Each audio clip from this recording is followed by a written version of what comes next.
J'aimerais qu'on se base sur des faits et des faits scientifiques. Hein. On n'est pas en train de parler de dire la société va vers le toxique, etc. On fait de l'audit algorithmique, on montre que les plateformes sont biaisées. La malinformation qui remet en question les institutions, ce qui est un droit finalement tout à fait démocratique, pas qui était un droit démocratique, et qui n'est pas possible aujourd'hui. Excusez-moi. Je fais de l'audit algorithmique. Vous faites des maths, je sais. Non, c'est pas des maths. Je fais de l'audit algorithmique. Je n'ai pas vu un seul article de vous qui parle de ça.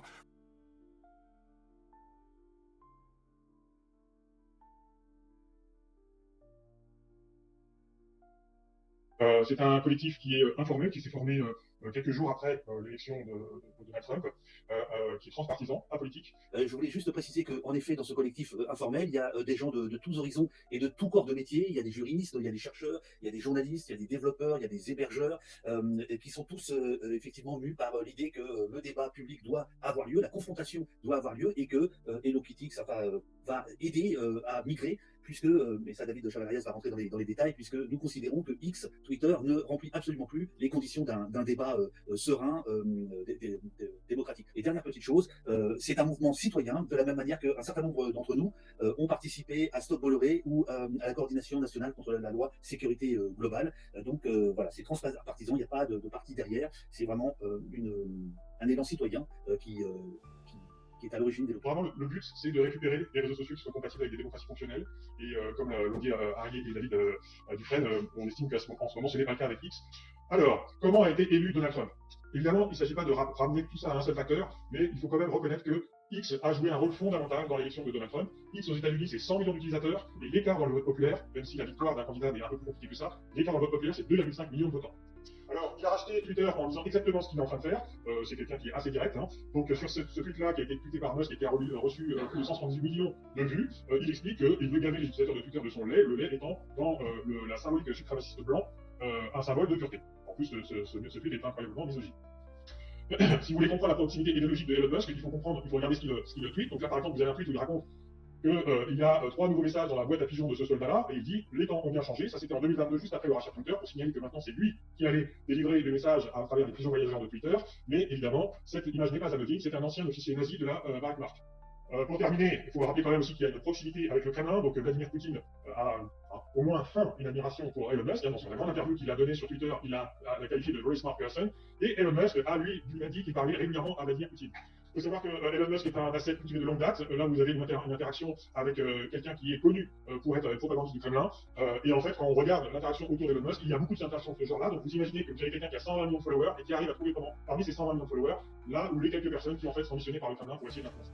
Musk ne s'arrêtera pas aux États-Unis, il intervient déjà en Europe, donc il va en Italie chez son ami post-fasciste Meloni pour faire la publicité du grand remplacement. Le paysage politique a complètement changé, alors qu'en 2016, on allait de LFI jusqu'au RN en passant par 2 grands partis modérés. En 2022, l'espace est complètement déstructuré, le PS et LR sont quasiment absents, et ils ont fait moins de 5% dans les zones en 2022. Par contre, il y a une énorme bande ici des partis plus extrêmes, et surtout un énorme pôle ici d'extrême droite, entre Reconquête, Marine Le Pen, et ici une communauté qui est une communauté anti-système, conspirationniste et pro-Kremlin, et cette communauté a grossi, donc autour de Florian Philippot, Dupont-Aignan, etc., a grossi de manière phénoménale depuis la crise pandémique, pour devenir quasiment l'une des premières communautés de Twitter à faire donc aussi des informations. Alors, des nouveaux terrains numériques existent. Ici, par exemple, vous avez la comparaison entre le débat changement climatique sur X et le débat changement climatique sur Mastodon. À gauche, vous voyez que sur X, l'ensemble des comptes est divisé en 2 grands blocs. À gauche, vous avez pro-climat, mais à droite, vous avez un énorme bloc de climato-sceptiques qui maintenant représente 50% des comptes sur Twitter. Alors que si vous faites exactement la même chose, donc une analyse de qui relaie les discours sur le climat sur un média comme Mastodon, et bien vous n'avez qu'une seule communauté, ce sont les pro-climat, vous n'avez pas de désinformation climatique. On a une question politique importante. Excuse-moi, on a une question politique importante qui est venue plusieurs fois. C'est est-ce que quitter X, ce n'est pas abandonner le terrain à l'extrême droite? C'est une question qui est récurrente, mais on n'y a pas tout à fait répondu. Aujourd'hui, est-ce que Grégory ou David voulaient répondre Je peux commencer si tu veux. En fait, on pense que le Musk a gagné. Il possède l'algorithme, il possède la technologie, et on est tous obligés de passer par lui. Donc en fait, l'idée du pluralisme des télépolitiques, ça existe, ça existait avant, mais maintenant qu'il a tout reconstruit à son image, il n'y a plus de pluralisme, il n'y a plus de modération. Donc ça n'est pas la peine en fait, car si on essaie d'exprimer des contenus progressifs sur Twitter, ils ne vont pas être vus, car ils sont invisibilisés, ils le seront de plus en plus par Musk. Donc en gros, Musk a déjà gagné, ça ne sert à rien d'essayer de se battre, c'est un combat de t-shirt. faut bien comprendre qu'il y a plein d'autres réseaux, hein, X n'est pas de loin le seul réseau. Demandez-vous si vous allez sur des réseaux d'extrême droite comme 4chan, Gab ou Parler, hein, qui sont vraiment des réseaux d'extrême droite, aucun média n'y ouvre un compte juste pour y être, hein, on n'est pas obligé d'y être. Hein. Vous avez encore une fois, ils ont inondé la zone de merde, il y a de la merde qui a été déversée dans la piscine de l'information, excusez mon expression, mais la question c'est est-ce que vous prenez une bouée pour continuer à côté là-dedans, ou est-ce que vous allez dans la piscine d'à côté. Donc vous, ce que vous êtes à faire, c'est aller dans la piscine d'à côté, mais sans perdre votre capital social, et également sans perdre aussi ce que vous avez produit sur X.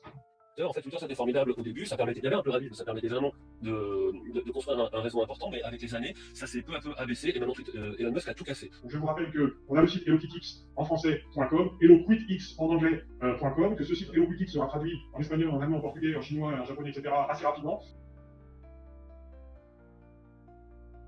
Clairement, c'est un scandale. Hein. Faut dire les choses clairement, c'est le scandale HelloKitX. On avait dit que ce serait un scandale, et là, le gouvernement a confirmé que c'était un scandale, évidemment, sans l'admettre, en répondant à des questions donc de la représentation nationale qui lui demandaient des comptes. Alors pourquoi c'est un scandale? On a des chercheurs du CNRS, un chercheur du CNRS, David Chavalarias, proche de Rudy Reichstadt, on parlait de terrorisme intellectuel tout à l'heure, et de Tristan Mendes France, qui a lancé une fatwa contre Musk, parce que c'est clairement ça, qui a fait de la politique, mais vraiment de la politique politicienne, qui a invité des politiques, Benoît Hamon, Rokhaya Diallo, Thierry Breton, etc.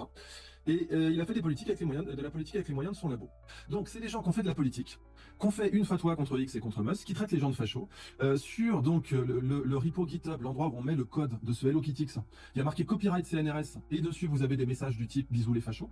La ministre, interpellée par la représentation nationale, eh ben elle a dit non, c'est un simple projet de recherche citoyenne.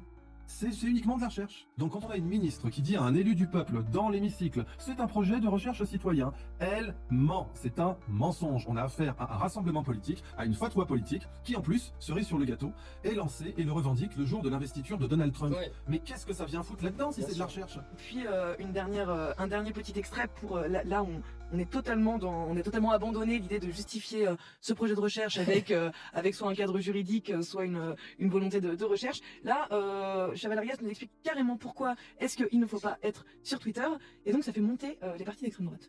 Il a relayé notamment les tweets de Robinson au Royaume-Uni. Il fait de la politique en Italie. Il a même dû démentir une relation romantique avec Meloni. Il a fait monter l'AfD en Allemagne. Naomi Zeitz, cette jeune femme-là, est celle qui a fait connaître à Musk l'AfD. Donc on a un petit panel, là, quelques petits extraits, je pense, qui prouvent bien non seulement la grande confusion, la volonté de s'inscrire dans un cadre plus institutionnel, et puis malgré tout cette dimension politique qui... Ah oui, là, elle est très claire à la fin, en tout cas, vous avez bien fait. Vous permettez un commentaire? Bien sûr, alors Idriss et puis Régis. Très rapide là-dessus. Donc déjà, en quoi c'est la prérogative du CNRS de créer, je cite, des rapports de force? Réponse en rien. Donc là, on a vraiment un chercheur en roue libre. Ce n'est pas le mandat que le peuple français lui donne de créer des rapports de force, d'accord? Ils arrivent, ils disent c'est un mouvement politique. On a créé ce mouvement. Et j'insiste là-dessus parce que la ministre a dit à des députés, ce n'est que de la recherche citoyenne. On a impliqué un établissement public administratif. C'est-à-dire qu'on a impliqué l'État français, qui a les moyens de l'État, dans un projet directement politicien. Pire que politique, c'est politicien. Lorsque cette affaire, je vois passer la dépêche AFP, que tous les journaux, puisqu'ils n'ont plus de journalistes, ont repris mécaniquement, je me dis, mais qu'est-ce que c'est que cette histoire? Qu'est-ce que c'est que cette histoire? Et immédiatement, comme j'ai mauvais esprit, eh ben, j'ai vu s'allumer toutes les petites lumières relatives aux infractions pénales. Mais qui sont des infractions pénales graves. On n'a pas le droit, Idriss le dit très bien, en montrant ce qui relève du travail politique et du travail de recherche, mais on n'a pas le droit, lorsqu'on est personne privée, et là il s'agit bien de personnes privées, ce n'est pas de la recherche, on n'a pas le droit d'user des moyens de la puissance publique de cette façon-là. HelloKitX, mais on n'a pas le droit d'utiliser une marque déposée, protégée. C'est pas possible. Là vous faites référence à Hello Kitty. Mais oui, pardon, Hello Kitty, mais qui est une marque mondialement connue. Tous les enfants ont des sacs à dos Hello Kitty. Moi, mes petits-enfants sont bardés d'Hello Kitty. Donc, c'est déjà une spoliation. C'est très grave. Lorsque l'on critique, on ose critiquer cette démarche, qu'est-ce qu'il a fait, M. Chavalarias, sur les réseaux? Il a sorti le fameux article qui concerne les outrages vis-à-vis des agents publics. C'est-à-dire qu'il considère que dès lors qu'il est fonctionnaire, il est protégé, il peut faire ce qu'il veut.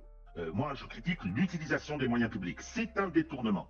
Je critique les infractions qui concernent la contrefaçon. On n'a pas le droit de voler des choses qui appartiennent à autrui, en l'occurrence à des Japonais.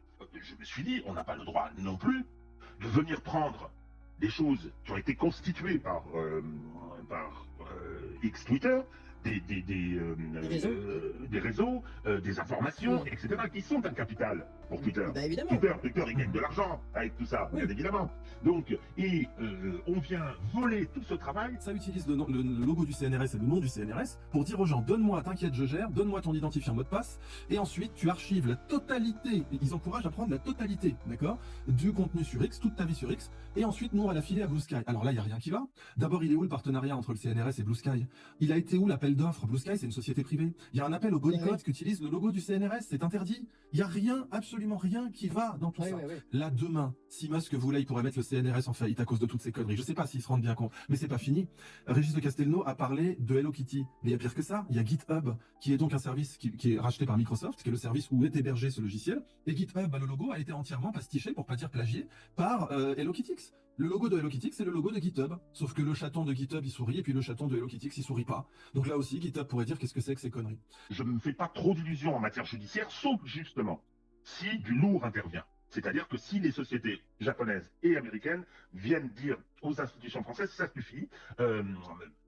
Chaval Arias, c'est la bande Rudy Reichstad, Mendes France, etc. Les gens qui ont été les recelleurs de détournement de fonds publics dans l'affaire du fonds Marianne, qui a rapporté une belle légion d'honneur à Madame Schiappa. Donc, et depuis, vous pensez bien que la magistrature ne bouge pas. Hein, il y a une enquête préliminaire qui a été ouverte, ils n'ont rien fait. Donc je pense que s'il y a le poids des gens qui sont spoliés, des gens qui sont les premières victimes de cette opération, ça pourra peut-être aller loin.